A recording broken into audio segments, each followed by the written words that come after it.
I hope you're subscribed to the 24/7 Sports YouTube channel, because if not, you might have missed five-star wide receiver Ryan Wingo pick Texas live on this channel. And now that the dust has settled just a bit, what is next for the Longhorns? We head to Austin for the answer. Plus, the #1 quarterback in the class gets the Smoke Dixon breakdown treatment. He'll tell you what makes Bryce Underwood different. And lately, more prospects from the state of Florida are opting to stay among the sunshine and the palm trees and opt for the in-state schools. What that means for said schools and everybody else. All that and more as the college football recruiting show starts right now.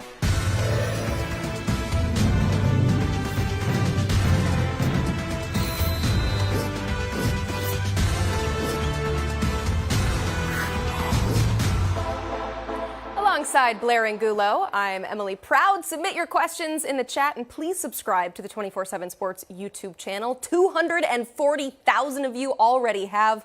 A big thank you for that. I hate to ask for more, but I always do it. Please also hit the like button so we know that you're watching. You hit that and we're going to hit the headlines because you saw it all go down yesterday right here on the 24/7 Sports YouTube channel. Five-star wide receiver Ryan Wingo shocking the crowd at St. Louis University High School by picking up the Texas hat. Blair, this was a wild recruitment, but what does it mean for the Longhorns? It means that Texas still has plenty of recruiting muscle, a much-needed win on the trail as the Horns get set to join the SEC, and now all they've got to do is hang on to him the next 8 weeks. Easier said than done. We'll discuss the fallout with our friend Hank South of Horns247 a little bit later on. Meanwhile, another five-star receiver in the news this week. This is Clemson commit Bryant Wesco reaffirming his commitment, saying, quote, "While I am thankful for all the coaches and schools that recruited me, I am 100% locked into Clemson. My recruitment is closed." Blair, they could really use him this year. But what do Clemson fans have to look forward to when Wesco arrives on campus? How about a lot of touchdowns? Wesco is a scoring machine. 13 of his 36 catches this season have been touchdowns. Our own Mike Roach saw him last week and described him as a gazelle. Clemson fans should be really, really excited. A gazelle. I like it. All right. Meanwhile, North Carolina lands a crystal ball for three-star defensive lineman Leroy Jackson. Per our Brian Doan, the Tar Heels are now building a very strong class. They are just outside the top 25 right now. So what could Jackson potentially add to that group? Some much-needed muscle up front. 9 of North Carolina's top 15 commits are either offensive players or labeled as athletes, so Jackson should give this class a key win in the trenches, as well as another commitment in the state of Georgia where they have had success this cycle. Certainly. Meanwhile, the Vols looking to the future with a commitment from 2025 running back Justin Baker. The Buford, Georgia product picked the Vols over South Carolina and Michigan. Blair, you hear Buford. They have produced some top talent over the years. So where does Baker stack up? He's probably not as flashy as some of those other players, but I think he's going to be very productive for the Tennessee Volunteers. Terrific vision behind the line of scrimmage. He shows patience to allow lanes to open. Not a burner, but he could definitely move, as you can see there. All right, those are the headlines. It's time now for the Wiltfong Whip Around with our Director of Recruiting, Steve Wiltfong. Steve, with Ryan Wingo now off the board, LJ McCray earlier this week, just 2 uncommitted 5-stars remain. That's offensive lineman Jordan Seaton and edge Elijah Rushing. So what's the latest with those 2? And then there were 2. Well, let's start with Elijah Rushing. When he reopened his process and decommitted from Arizona, the school that instantly started trending was the Oregon Ducks. And I continue to like where Oregon stands with Elijah Rushing as they try and make a run at a top 5 recruiting class. You kind of look at Georgia, Ohio State, and Florida as the programs that are a lock to finish in the top 5. But when you start handicapping programs that can make a top 5 run outside the top 5, Oregon is a program that I have my eye on because I also think they're in great position for Jordan Seaton. The 5-star offensive tackle from IMG Academy was back in Eugene last weekend to watch the Ducks get a win. That was his second visit to campus, second unofficial. Oregon still has the official visit in play for Jordan Seaton, and after talking to him and talking to folks that spent time with him, I think Oregon made a significant move in this recruitment. Alabama, Florida, Tennessee They remain mainstays in the recruitment for Jordan Seaton as well. Ohio State slated right now to get a visit for the Michigan State game. I at one point liked them very early in his process, but Oregon, if they can go out and land Jordan Seaton and Elijah Rushing with some of the other guys that they have on the board, they got a really strong chance to finish with the top 5 class up there in Eugene. The Ducks trying to go for the double quack. Very patented there for what the Oregon Ducks like to do in Eugene. Steve, flipping the page over to Draylon Miller. He's one of the top available players in the country, top 100 prospect overall nationally. He reopened his recruitment earlier this month when he decommitted from Texas A&M. It's looking like November will be a busy month for him. What can you tell us about Draylon Miller? Yeah, 3 unofficial visits locked in for Draylon Miller in November. He's going to go up to Colorado the weekend of November 4th. This is a program that's really picking up steam in his recruitment because the other 2 schools that are still in the mix, LSU and USC, they were finalists the first time when he picked Texas A&M. And there was maybe a time in the spring when he was highest on LSU. I think there was a time when he nearly committed to USC. So he's got a lot of love for those 2 programs. But Colorado, the way that they've played on offense this year, the season that they've had from their quarterbacks and receivers is really catching his family's eye. And they look forward to getting up to Boulder and getting to know Coach Sanders and Coach Bartoloni and that coaching staff a lot better in person. Now, LSU, I think he was in Death Valley for the win over Auburn before he announced his decommitment, had a fabulous time, continues to have a great relationship with Coach Hankton, Coach Denbrock, and that coaching staff. They, again, love the offense in Baton Rouge. They would probably be the team that I would say was closest to watch after he opened his process. But I'm interested to see what happens with Colorado here. And then maybe that love for USC completely returns when he gets back out there for the UCLA game. They love Lincoln Riley, love his track record of receiver development and offense. So we'll see what happens after those 3 visits here. But he's got an exciting November planned, and he's certainly going to be one of the most coveted players in the country now. As Blair said, 8 weeks till the early signing period. Man, that would it's close. It's coming. That surprised me a little bit too. I didn't realize it was only 8 weeks. You get in the monotony of the season and you go week by week, and all of a sudden it smacks you in the face. But we are ready for it. Let's talk about a 2024 Texas A&M linebacker commit. You mentioned the Aggies in play in the last segment, but Tristan Jernigan, he got an offer from Alabama back in July and now plans to visit Tuscaloosa here in a couple weeks. Steve, obviously a big flip target for the Tide. So what are you kind of hearing on that front? Yeah, Alabama was looking to get him on campus for the Tennessee game. That did not happen, but he is going to take his official visit when they play LSU the first weekend of November. Now, Texas A&M is going to get him back on campus this weekend. Nation's number 6 recruiting class. A&M's done a nice job of guarding some of their other commitments this cycle. They're also trying to flip receiver Isaiah Williams for Florida. He might lock in a visit to A&M soon. But Alabama, I'm watching them closely. I think that them getting him on campus in 2 weeks could be a huge indicator of where that recruitment ends up coming out of the trip. But I really like the way Alabama's trending right now, and I think Texas A&M's kind of got to claw back into this thing, even though he's still on the Aggies commit list. Steve, there's not a bigger game in college football this weekend than Oregon at Utah. You see it over here, over my shoulder. You got the helmets. You know it's going to be a big one if you get the helmet treatment on the shelves here on the show. A lot of recruits will be inside Rice-Eccles Stadium. It's going to be buzzing once again. They hosted Florida earlier this season. They also had UCLA. They drew big crowds. I think this crowd's going to surpass that. What does this visitor list look like for the Utes? Well, Utah is hosting a lot of offered prospects for this game, and you guys know they don't offer a lot of players. They only have 10 prospects committed right now in 2024, but it's a talented class from top to bottom. There's a few guys that are going to be there this weekend that they would love to add. Let's start with the official visitors, defensive lineman Jericho Johnson and tight end Roger Saliapaga. I think right now we would say that Oregon leads for both, but here's an opportunity for the Utes to show what they got up against Oregon inside what's going to be a raucous and terrific environment. We both have Roger Saliapaga crystal ball to Oregon right now, and then we think Jericho Johnson's the Ducks have emerged as the favorite with Washington and USC also in play. And then there's a couple unofficial visitors that Oregon would love to land that Blair, you and I both have crystal ball to Utah. You have top 247 safety Faotala Salatala, and then linebacker Eprem Asiata, nicknamed Fat Boy. That's much easier to say than these poly names, but we like Utah for both of those young men coming into the visit, and they're going to have a bunch of underclassmen players on campus that have an offer. One to highlight is receiver Jerome Miles from in-state. Joined Blair today with the 24/7 Sports Crystal Ball in favor of Utah for Jerome Miles coming into the visit. So going to be an exciting recruiting section. Last year when Utah beat USC at home, I think that helped them close their recruiting class very strong. And here's another opportunity, a similar situation. Blue chippers, top 247 guys, and coveted recruits coming to Utah to watch them play a pivotal Pac-12 ball game. And what an atmosphere that is there. They have hosted some big-time games so far, and certainly taking advantage of that on the trail. There's another big game in the Big Ten.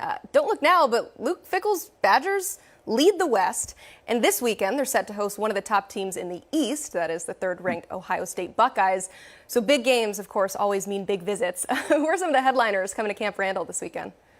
Yeah, and Wisconsin's about done recruiting their 2024 class. So this is about making a positive impression, continuing to make a positive impression on top targets in 2025 as they continue to try and rebuild this program back into a powerhouse. I think it starts in state. There's a few coveted guys that they would love to ultimately land. You got cornerback Trey Poteet. You have linebacker Cooper Petagna, who I have crystal ball to Wisconsin alongside Evan Flood. And then you have Michael Roski, an offensive lineman that they're battling Notre Dame for from Watoma, Wisconsin. And then a couple key out-of-state visitors from the top 247 ranks. You have offensive tackle Avery Gash. That's a major blue chip battle. He's already taken game visits to Michigan, Penn State, Georgia, and Ohio State this fall.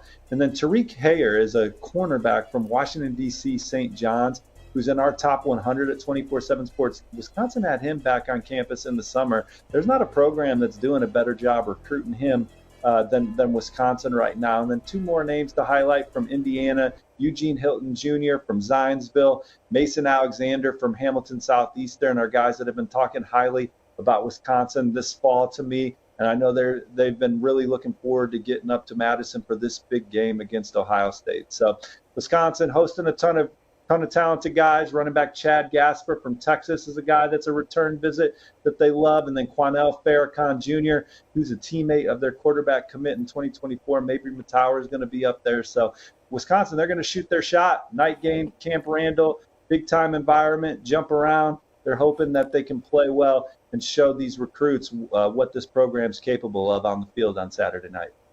Steve, we've been getting some viewer questions for you, but I feel like we shouldn't ask them until they do something for us, and that is to hit that like button. He knows exactly where I'm going with that. Okay, Will would like to know, any update on four-star wide receiver Terrell Anderson, a potential flip from NC State to Georgia? What you got? Yeah, I like the way that's trending as far as spatula season goes. I think if you're asking me right now which class I think Terrell Anderson will end up being in come National Signing Day, I think it'll be in that number one ranked recruiting class that Georgia has. He was on campus earlier this fall, had a terrific experience, and Georgia just keeps continuing to build equity in that recruitment. All right, Steve, we got another question here from the PG Show. What do you think about Grant Brix to Oklahoma? I think it's very possible. He loves Bill Beatenbaugh, loves that program, loves the way they're playing this fall.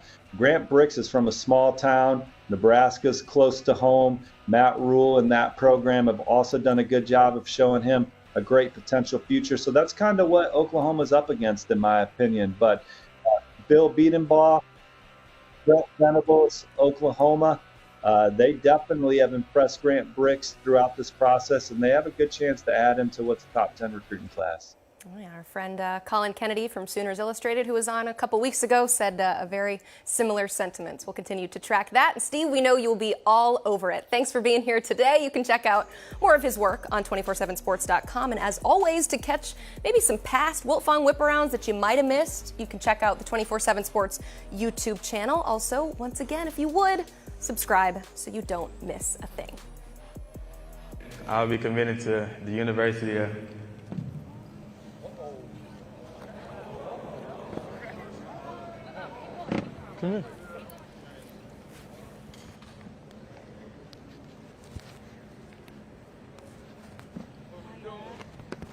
Texas.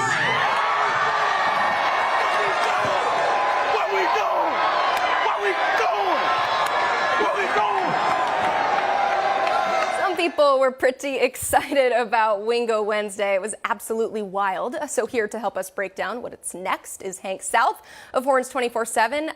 Hank, it was a true back and forth battle between Texas and the home state school, Mizzou. So in your eyes, I mean, how did Sark end up the victor in this battle for the 5-star?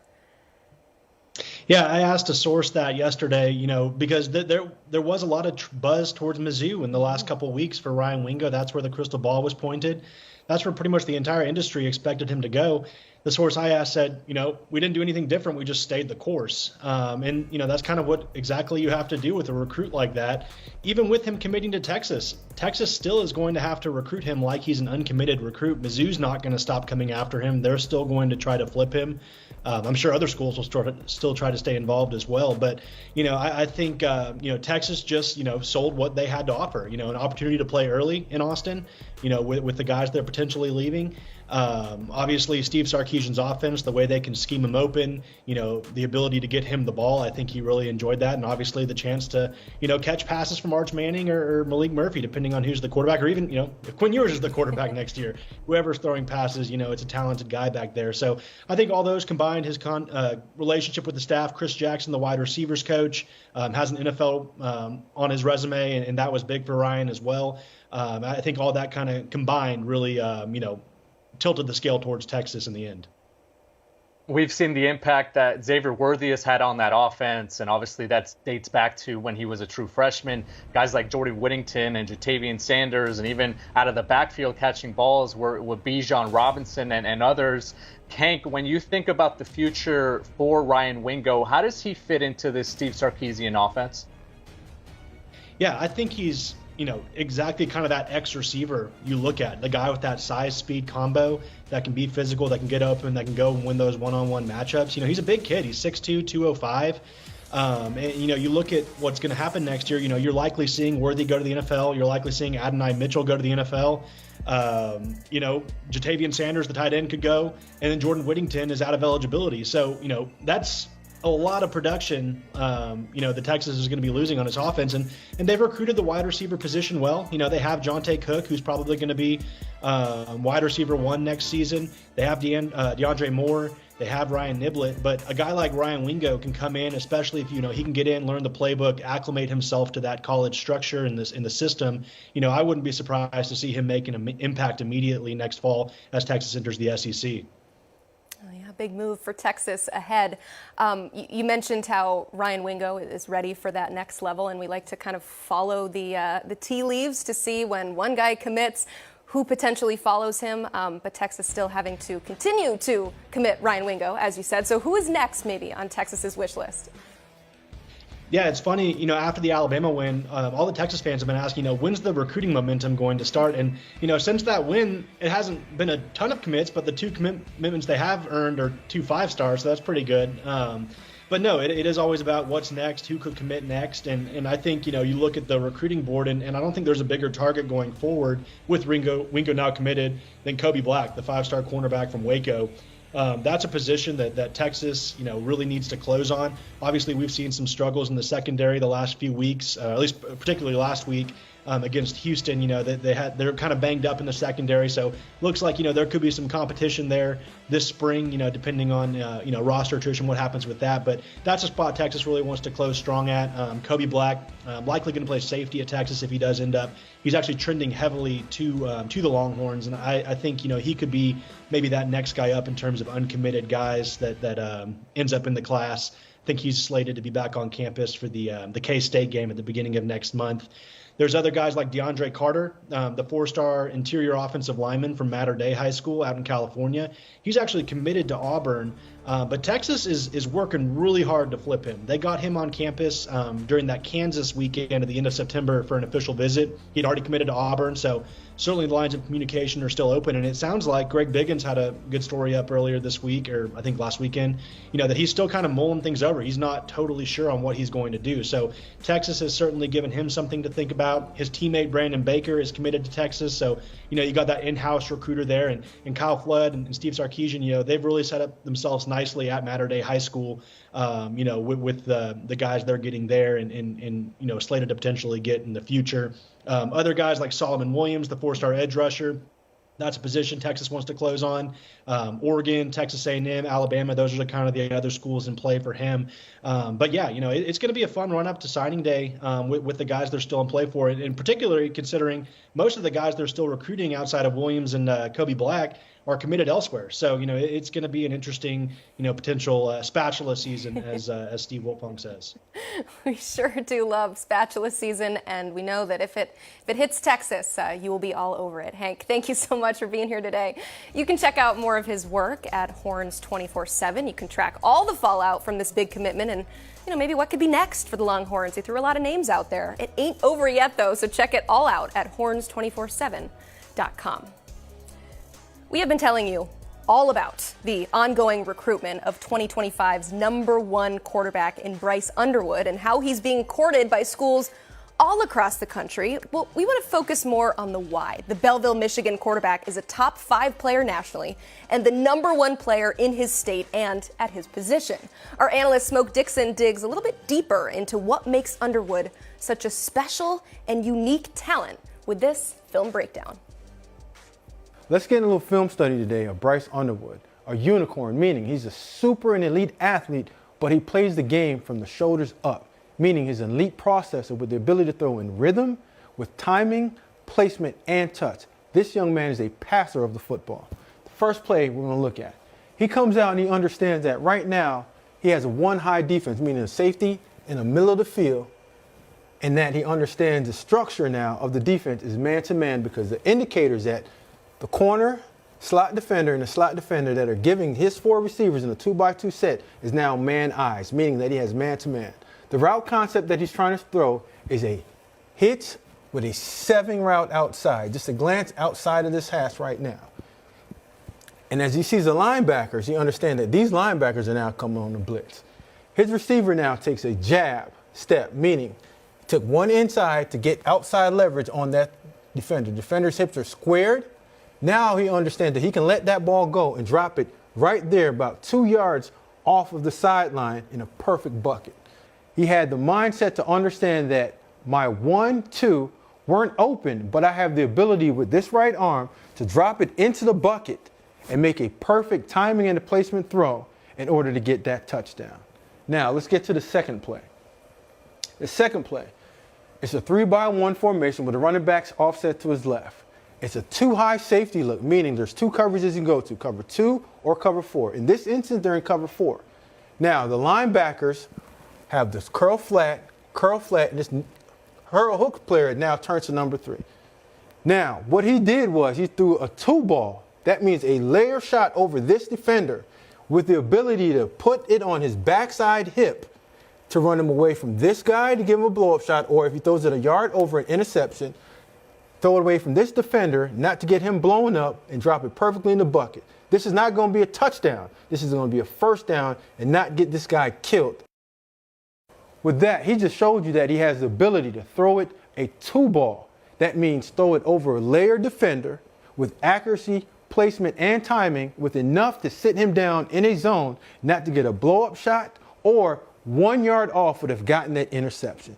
Third and final one shows his ability that, yes, I am an athlete, but I want to play the game with the shoulders up, with the ball out of my hands, and give my receivers the ability to run with the ball. As we come to it, we understand that now this is a pressure look. There's no safeties in the middle of the field. The demeanor of these defenders are man-to-man, man-to-man, man-to-man. But this is tricky because it's a zone look. His indicator now is on this defender. This defender is coming, understanding that there's 5 already rushing. The 6th defender is on him because there's 5 in a route. I have to take care of this pressure look. As it comes through, he understands that I'm going to have to escape out the front door, meaning to his right, with a mesh concept coming back to him. The first window is closed. He can't throw it because there's a lot of clutter in there and he probably can't see over this guy. So I have to buy time by jabbing with this left foot, faking this defender out, and escaping out the front door with time to buy for this guy to come clear. Now, a super dynamic athlete, most of them would take off. But this guy, like I said, plays the game from the shoulders up with the ability to throw with placement and timing, puts it right on the receiver's face mask, gives him the opportunity to run for a touchdown. Now, I know they have this purple on. It's not an indication of where this young man is going to play football at. But in my 3 years of studying quarterbacks in the last 3 cycles, he is the best quarterback that I've studied with the ability to have elite skill set in terms of being an athlete. He's a hooper, being able to run and score whenever he feels like it. But he has the maturity and he plays the game with such a pace that he can play from inside the confine of the pocket, throw with rhythm, timing, touch, and understand the structure of a defense just because he's been probably taught very well by Donovan Dooley, his quarterback coach. And now I believe this is going to be an elite college football player in the time to come. Again, he has 1 year left. It's scary for whoever's going to play him in high school. Whew, certainly is scary. Thank you, Smoke. Keep it locked in to 247sports.com for the best news and analysis of everything happening in the world of college football. Of course, you've got insight from your favorite team, recruiting rankings, and transfer portal coverage. You can find it all at 247sports.com. Things are always bright in the Sunshine State, but extra bright these days. Florida has always produced talent, but lately Florida schools are taking full advantage of home cooking. The big three, Florida, Florida State, and Miami, all ranked in the top 10 of the recruiting rankings for the first time since 2012. We're going to bring it back here in studio to talk a little bit more about that with our friend Cooper Petagna. And Cooper, I could make the argument maybe that Miami is the school of those three that's having the most success with players from the state of Florida, if you look at the total numbers and the amount of top 247 players. But in your eyes, who is having the most success in Florida? Well, I'm going to sound like a guy that worked for Mario Cristobal at one point. I'm going to go with Miami. They might be the lowest ranked out of the big three in the Sunshine State, but you look at the job that they've done. Almost half of their class, over half their class, right now is from the Sunshine State. So they've done a really good job in Florida. They also have the most top 247 representation as well. They have 5 guys that's won more than Florida in Florida State. So they've done a really good job there. Guys like Zaquan Patterson and JoJo Trader were really, really big gets for them. And you look back a year ago, 2023, top 10 ranked class there as well. They had 16 guys from the state of Florida. Now, the pushback on that, 4 of those guys came from IMG Academy by way of another state. You also have to factor that into the equation as well. But I think Miami's doing a lot better job once you look under the hood of the 3 programs that I think you can make a pretty convincing argument for Florida, Florida State, and Miami. They have done a really good job in the Sunshine State. I have to give the edge to Miami, though. Yeah, all 3 of those schools having so much success with their own in-state players. Miami, number 10 in the recruiting rankings, Florida State, number 4. And their rankings have slowly been going up and up and up each year since Norvell has gotten there. And we know he's been very opportunistic in the portal, but how are you seeing the on-field success that we've got going on this year translate on the recruiting trail? First 2 years under Mike Norvell on the field, 8-13. Last 2 years, 17-3, right? So they got a huge opportunity here in 2023 to make their mark. But take a look at the last 2 recruiting classes as well, number 16 and number 4. That would be the first top 10, first top 5 finish for Mike Norvell. So when you're able to marry that recruiting success with what you're doing on the field, that is a huge advantage to a program like Florida State and any program around the country. They have to take advantage of that window. This is one of the most dangerous teams in all of college football when it comes to the transfer portal. I think they are the transfer portal destination in all of college football. You add what they've been able to do in 2024. This is like a very scary recipe for Florida State. And if you're Miami and Florida, you're looking at FSU right now. You get the organic high school building through there along with the transfer portal supplement. This is kind of a scary recipe for Florida State and anybody that's got to go through them as well. Yeah, it's all coming together. Florida State, 4. We're moving up a little bit to Florida, but it's still kind of maybe fair to question what we've seen on the field. There's also questions what we've seen on the recruiting trail with the Jaden Rashada saga last year. So what is it that Napier is doing right now that has him with the number 3 class? I think trust in the process, right? And that's a pretty vague statement, but back at Alabama, that's what we used to say, right? And Billy Napier was on that staff when I was there, and that's what it was all about. It was about trusting the process. Billy Napier has not panicked, and if you go back to year 1, there are a lot of things that happen if you're a Florida fan that make you think, hold on, do we have the right guy here? And I would point to the Jaden Rashada kind of saga there, everything that played out in terms of the NIL standpoint. And then you look at Florida this year, what they've been able to do, especially on the defensive line, the number 3 class in the country, a really good class in 2023. Kelby Collins, Cameron James, you back that up with LJ McCray. This is a guy that's kind of dug in this staff, and they've just been steady Eddie, right? I think the wins will come. I think the thing for Florida is just being patient, right? So they've done a really good job. I think they're righting the ship on the field. They got a big one against Georgia this week, and if they can win that, I mean, who knows what that could do for them in terms of recruiting momentum on the field as well. So he's got to go, and Florida's sitting right now number 3, and Florida State's recruiting well, Miami's recruiting well. So for them to be the number 1 school in the state of Florida in the rankings, top 5, that's a big testament to what Billy Napier and his staff have done. You mentioned how scary it is when it all comes together. How about all 3 of these schools having the success that they're having? At the beginning of the segment, I told you it's been 12 years since those 3 schools were all ranked in the top 10 in the recruiting rankings. When they are able to lock the borders and keep that talent home, how does that affect the recruiting landscape nationally? Well, it's been a long time. Like you said, it's been 12 years, right? So what I did, I kind of went back to last year, and you look at Georgia, the 2-time defending national champions. They took 9 players out of the state of Florida, and some pretty good ones, right? 5-star defensive lineman Jordan Hall, Raylan Wilson, another guy, Damon Wilson. And then you got Ohio State. They're in there this year with a guy like Jeremiah Smith, but they only have 2 other commitments. Those guys aren't in the top 247. Georgia this year, they got 3 commitments as well. So Alabama as well, they've kind of stymied those guys all together, but that's been a team collective effort, if you want to call it that. Florida, Florida State, Miami, they've done a great job prioritizing Florida talent. Every year you look at the NFL draft, who represents the most draft picks? It's Texas and it's Florida, right? So I think the key for these guys moving forward, you got to put a fence around the state, and there's plenty enough to go around for those big 3. But right now, I mean, it's tough sledding for the Ohio States and the Georgias and the Alabamas of the world. And they will get a guy like Jeremiah Smith or a Jameer Grimsley or whoever it is.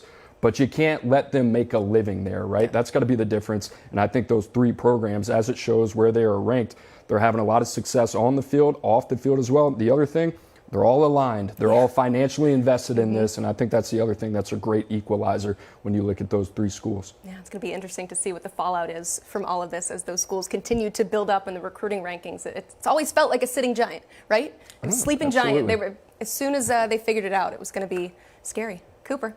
He's the best. If you want more Cooper Petagna, you can check him out with Andrew Ivins on the 24/7 Sports Football Recruiting Podcast. New episodes drop every Tuesday and Wednesday. You can also watch at 5 o'clock Eastern on the 24/7 Sports YouTube channel, or, of course, as always, listen wherever you get your podcasts. We're going to bring Blair back in here to answer some of your viewer questions. Let's start, Blair, with Tyler C. wanting to know, will the Michigan scandal have any effect on recruiting? I think the big question mark is how many questions does that staff have to answer about the scandal, right? I don't think we know enough from a fact standpoint, from an allegation standpoint, or what the investigation will be, and the decider, I guess, right, what the conclusion will be. But I think for recruits, they just want to know what's going to happen. They want some clarity, and I don't know if there's the answers right now. So I think we're in wait and see mode with Michigan, just as we are with Michigan State. It's an interesting time in that state right now for recruits as they look to the future about what the landscape could look like, especially in the new look Big Ten. But I think right now Michigan has enough to worry about on the field as they try to get to another college football playoff, and maybe the fallout will happen closer to that early signing period, and maybe there will be some clarity. I don't know if there will be a huge effect for this class, but if there are some changes and if something happens, and I think in the future that's where we might be able to see that impact. Yeah, you put it perfectly. Just a lot of questions that they're going to have to answer now. Okay, another question here from our friend Lance. Wants to know, with Rutgers making a bowl game for the first time since Greg Schiano's return. How could that help the Scarlet Knights recruiting going forward? It could really help. The trajectory is pointing up. The arrow is pointing up for the Rutgers Scarlet Knights, especially in the new look Big Ten. They've been recruiting decently well in the top 35 level or so. In the 2021 class, they had 4 stars, including Gavin Wimsatt. He is the cornerstone of that team, and they can continue to recruit well with him being the guy. Our friend Brian Doan has a great story up right now about how their past recruiting has gotten them to this point. You can go check that out on 247sports.com. That's going to do it for our show today. For Blair and Gulo, I'm Emily Proud, and this is the College Football Recruiting Show.